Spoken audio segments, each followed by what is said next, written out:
Hello, my name is Rose Riley, and I'm a member of the League of Women Voters of Washtenaw County. Welcome to our online candidate forum for the November 5th general election. The League is a nonpartisan, nonprofit organization that promotes voter education and participation, and we host candidate forums to help voters make informed choices. Now, let's hear from the candidates. Good evening. My name is Jeff Smereck, and I will moderate the forum tonight. It's my honor to introduce the candidates running in the November general election for the Michigan House of Representatives, District 32. Martin Church, who's the Republican, Jimmie Wilson Jr., who's the Democrat, and Ryan Sample of the Green Party. And a late note that just developed, Mr. Ryan Sample of the Green Party was invited and scheduled and notified several times to participate this evening, but he found he was unable to attend. So thank you, candidates, for participating in this forum. We're now ready for the opening statement. Mr. Church, may we have your opening statement? Yes, I'm Martin Church. I'm running for the 32nd House seat to represent the city of Ypsilanti and the township of Ypsilanti. I'm running on the Republican ticket on a belief that the government is run by the people, not by politicians. I am not a politician, never claimed to be, and I run as such. If you're looking for somebody different, I guess I'm more conservative, and I look for other ways of doing it than through the government. Thank you, Mr. Church. And now we're ready for your opening statement, Mr. Wilson. Yes, thank you for having me. I'm Jimmie Wilson Jr. I'm the current state representative here in the 32nd District, running for re-election this year. And I think that most of the residents here in House District 32, which covers the city of Ypsilanti, Ypsilanti Township, and parts of Superior and Pittsfield Township, can agree that when we can bring in over $100 million in funding from the state into our district, something that's unheard of.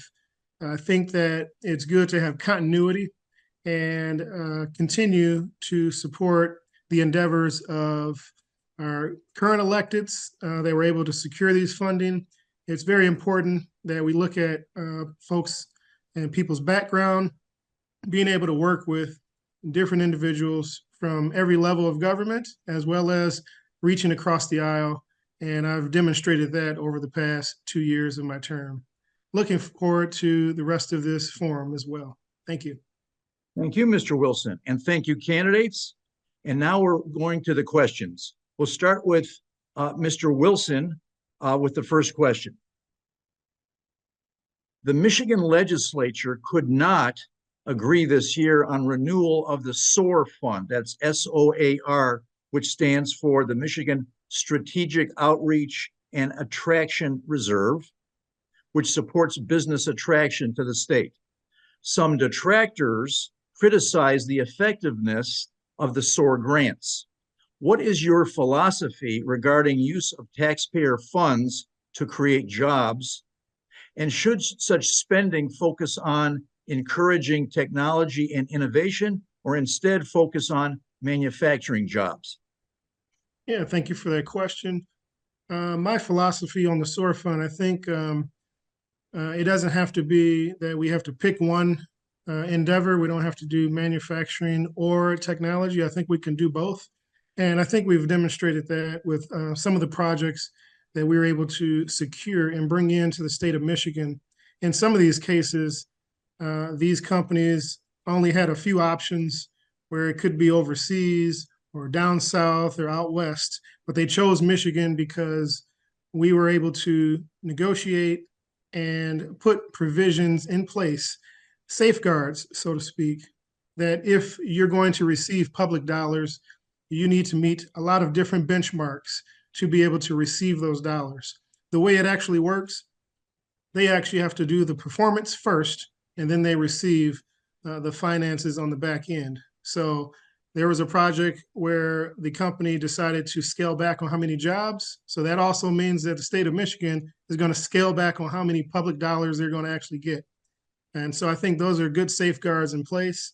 But as far as the SOAR reform, which we're hoping that we can get done here in the next few months, we can still put public dollars towards attracting big companies to come in with good paying jobs. But we also need to use some of those funds to really expand our infrastructure, whether that be for public transit or whether that be for upgrading our current infrastructure, and also money into housing. And that's actually the full SOAR reform that we're trying to complete, that hasn't quite made it over the finish line. But I think if we can get it done before the end of the year, we can really put money into housing, transit, and also attraction of good paying jobs. Thank you. Thank you, Mr. Wilson. And Mr. Church, same question to you, sir. My basic philosophy is let's lower the tax rates all around. Remember, all those dollars that we're talking about getting from the feds came from us, the taxpayers. We are playing games with our money. We worked our tails off to earn the money, only to have the government come along and say, we're going to take it. Let's reduce all of our taxes down, reduce the regulations, and let's let competition drive it, not our dollars. All we're doing is picking and choosing which companies we're going to allow in. And we're knocking out the small businessman, the guy with 1 or 2 employees who could do the job of 35 to 40. We've got to rechange how we think. And that's our problem. We are too busy taxing to try to give benefits to the big names. Let's let individuals in the community solve the issues. Stop taxing us, give the money back to the taxpayers. Thank you, Mr. Church. Now to the next question. And Mr. Wilson, that next question starts with you, sir. Last year, the U.S. Supreme Court substantially limited the federal EPA's, Environmental Protection Agency's, power to protect wetlands, leaving most protection efforts to the states. Michigan has a wetlands protection law, but it requires continual funding and other support from the legislature. What specific additional steps, if any, do you think are needed to protect Michigan wetlands? Well, I am definitely a big proponent for a piece of legislation that I've co-sponsored around making sure that if companies are polluting, that they are paying. And a lot of times when we're talking about our wetlands, a lot of times we have companies that over the years have polluted our environment, our land, and some of our wetlands.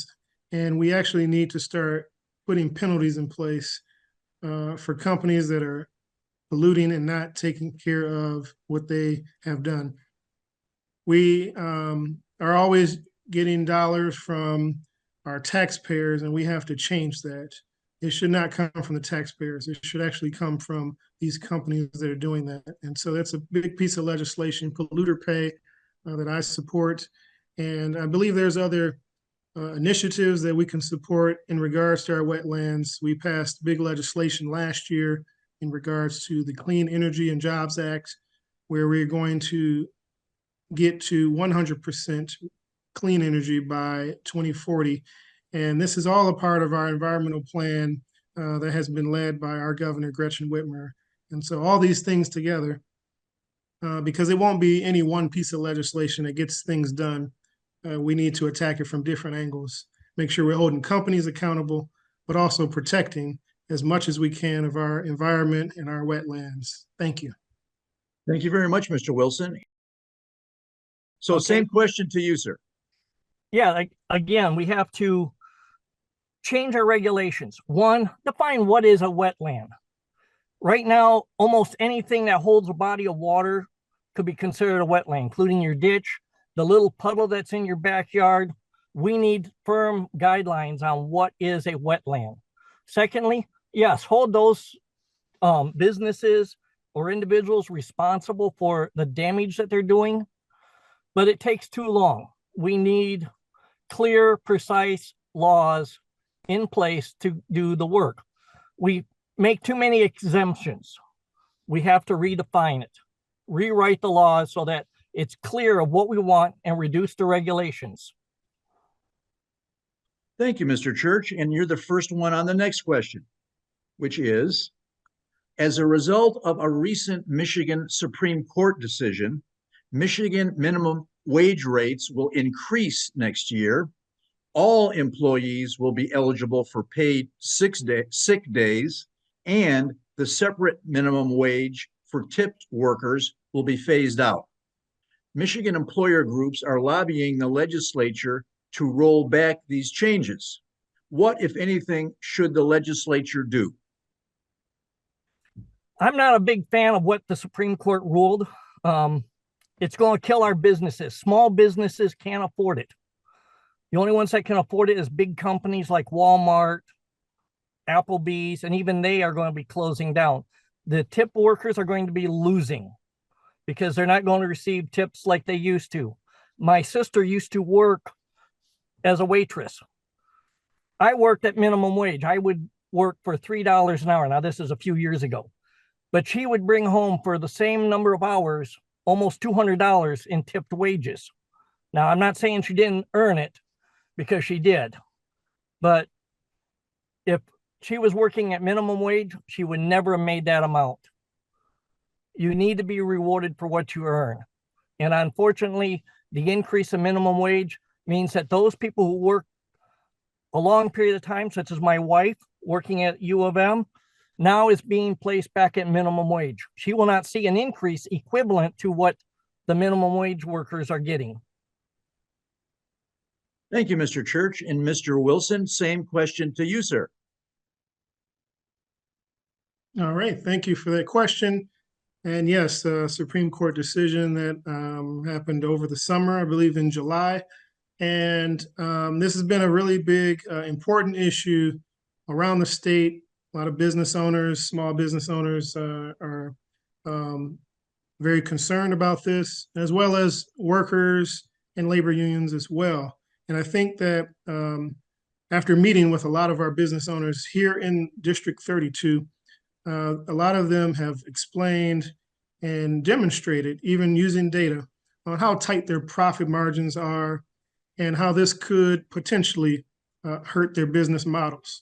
And so I am a big proponent of compromise, and I believe that we should reevaluate the law that was put in place previously back in 2018, 2019, and see if there is some wiggle room to work with our businesses, as well as working with the workers themselves, because there's actually a lot of wait staff who actually can appreciate what the Supreme Court decided.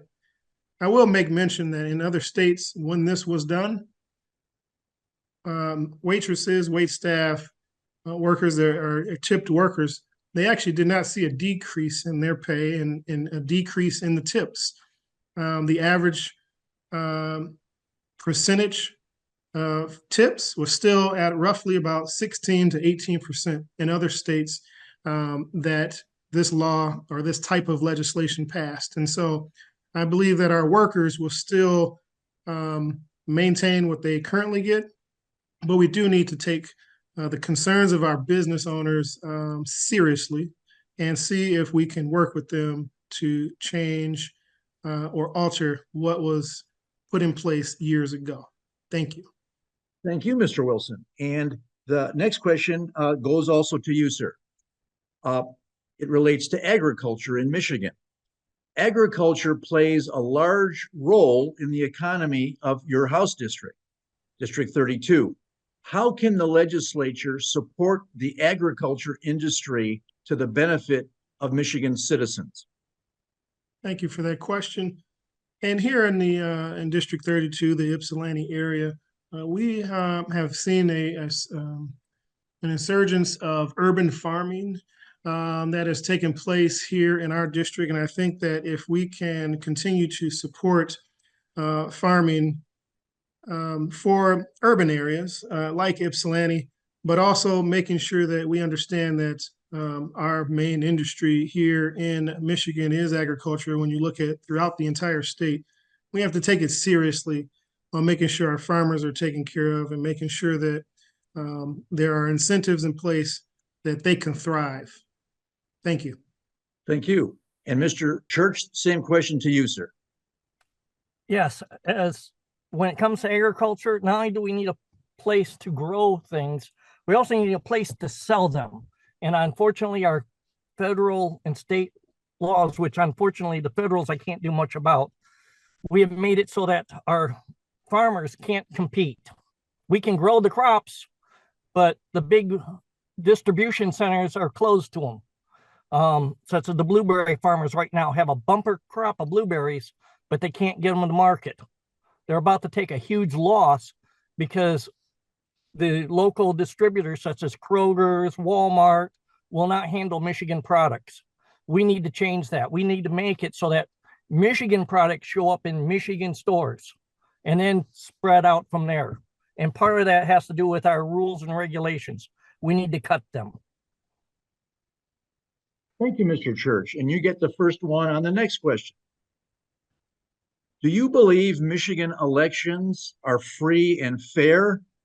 If not, what steps are needed to ensure that they are? This is a real fun, interesting question. The question is, free? Yes. Well, no, they're not free because it costs us money. Such as even this campaign alone. Now I'm raising no funds. Mr. Wilson, haven't looked at his latest budget yet, but I'm pretty sure it's up there. Other campaigns, it's costing close to $100,000 depending on the election. It's not free. Fair, again, we have to rely on the local media. And unfortunately, our local media has not paid attention to the 32nd district. I have not seen anybody from Ann Arbor News covering either the primaries or even this general election of the 32nd district. Other districts they're covering, but it's one-sided. Unfortunately for the conservatives, we're not getting the word out. We don't own a newspaper, a TV station, so it's difficult to get the word out. But I'm seeing a ton of money being spent by both parties on their campaigns. Unfortunately for our district, the money is not there. So fair and free is depending upon how you look at it. I'm not going to say that there was anything going on. Is there questions? Yes, and we should be addressing them. Unfortunately, nobody will look at it. Everybody says that past elections have had problems, but we are not honestly looking at it. So I'll leave it at that. Thank you, Mr. Church. And Mr. Wilson, same question to you, sir. Thank you. Great question. And I think this is very fitting for the League of Women Voters who care a lot about elections, election information, election integrity, and all of the things that go along with elections. And I believe that we do have free and fair elections. We have had many audits here in the state of Michigan that have passed with flying colors, thanks to our Secretary of State, Jocelyn Benson. However, there's legislation that we were able to pass over the past year and a half to codifying automatic registration for voters when they are dealing with the Secretary of State's offices. We've also made sure that folks who are coming out of incarceration are also automatically registered to vote. We've also made sure that when you want to give rides to polls, there's no penalties in place like there were before. And like you see some places down south that are trying to penalize people from getting people to the polls. Even legislation around making sure that if there's a line, you can give water or food to people who are standing in line who are trying to vote. And so these are just some other small things, but very important because we want to make sure that we are being inclusive for those who are legally able to vote and making sure that we have integrity in our elections. And the final thing I'll mention, something that we passed actually very recently as of about 2 weeks ago, is that we made sure that the Board of Canvassers, when they are certifying the votes, they have to certify the vote based on the actual vote count. They don't opinions about the election, they have to look at the numbers, look at the data, and whichever candidates have won based on the numbers, they have to certify that election. And so now we have that in place. You would think that that would have already been something that was just known. However, we've seen in the past where that was not always the case. So now we have that in place, and those who don't, there will be penalties. Thank you. Thank you, Mr. Wilson. And this will be now, gentlemen, our last question for today's forum. And Mr. Wilson, you start off with this one. This one relates to solar power in Michigan. The website of Michigan's Department of Environment, Great Lakes, and Energy states that Michigan does not have the laws necessary to permit individuals, like renters, to form a community-based solar electric system and obtain energy through that system. Do you favor such legislation? Why or why not? Yes, I do favor that legislation. We actually have colleagues who have introduced that legislation, and I have co-sponsored community solar. I think that it really gives power back to the people to do community solar. It will help bring their rates down, because we know that some of our utilities are constantly trying to raise the rates on our residents, and people are tired of that. And so I do support legislation like that. And I also support public power, where municipalities can take back their power if they want. And so these are just some initiatives I think can actually help our residents lower rates and kind of feel like they're empowered in some of these utilities that seem to have monopolies. And so we have to make sure that we're showing our residents as elected officials that we understand their concerns. We already know costs are up in a variety of different ways. And so energy rates have to come down, and community solar can be one of those answers. Thank you. Thank you, Mr. Wilson. And Mr. Church, same question to you, sir. Okay, now I have not read the legislation, so I can't speak on that. As far as renters installing solar panels, I think it's got to be in cooperation with the owner. I've watched solar panels go up and down on houses and the damage done to them. If you own something, your renter should not be able to put up something on top of the roof without your approval. As far as solar goes on a public area, it's not going to meet our needs. Personally, I would rather see us start installing nuclear, and also start bringing more companies in who will supply power. Let municipalities start generating power like they used to. Wyandotte used to have a fantastic energy production system. They never relied on DTE for anything. Now we're stuck with two powerhouses, and it's a monopoly. There's no competition. I say let's let nuclear in. Bring in some small mini nuclear plants run by local municipalities, and see if we can solve our energy problems that way. Let's stop trying to give China access to our energy grid. Solar panels are all manufactured in China. We need to stop that. So I'm going to let it go at that. Thank you, Mr. Church, and thank you, candidates, for those excellent answers. We're now ready for the closing statements. So may we begin with your closing statement, Mr. Church? Okay. My closing statement is essentially, we should not be looking to the government. Our problems in our communities are communion-based. We need to start having a relationship with our families, with our faith systems, with our gods, not looking to the government to solve everything. This country was never meant to have massive government. It was designed to have things small and local. Let's bring it back to the local community, get the government out of our hairs, and solve things locally. If you want to solve the problems, let's start at the local family. Let's get the families back together. A husband and wife with their kids is the basis of a family, not what we're doing now. We're destroying the family. And so that's the solution. Reduce taxes and bring the families together. Now, I'll leave it at that. Thank you, Mr. Church. And Mr. Wilson, may we have your closing statement, sir? And you need to unmute. Thank you. Yes, thank you for putting on this forum once again.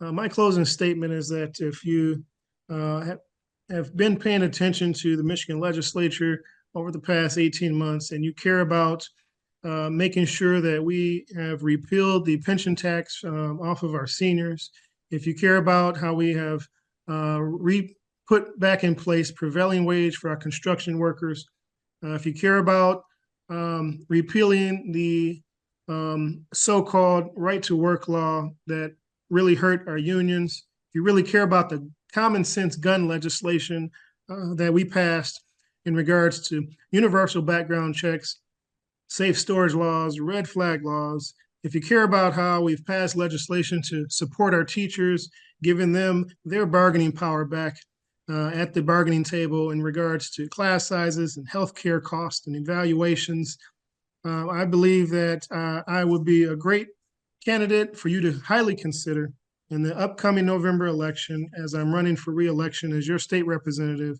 including all of those dollars that I talked about at the beginning that we were able to get into our district for a variety of different purposes in regards to infrastructure and higher education and K-12 funding. Thank you. Thank you, Mr. Wilson, and thank you, candidates, for participating in this valuable session. The League thanks the candidates and volunteers who participated in today's forum and the community members who submitted questions. Please urge others to view our forums. And most importantly, please vote in the November 5th general election, either by absentee ballot or in person.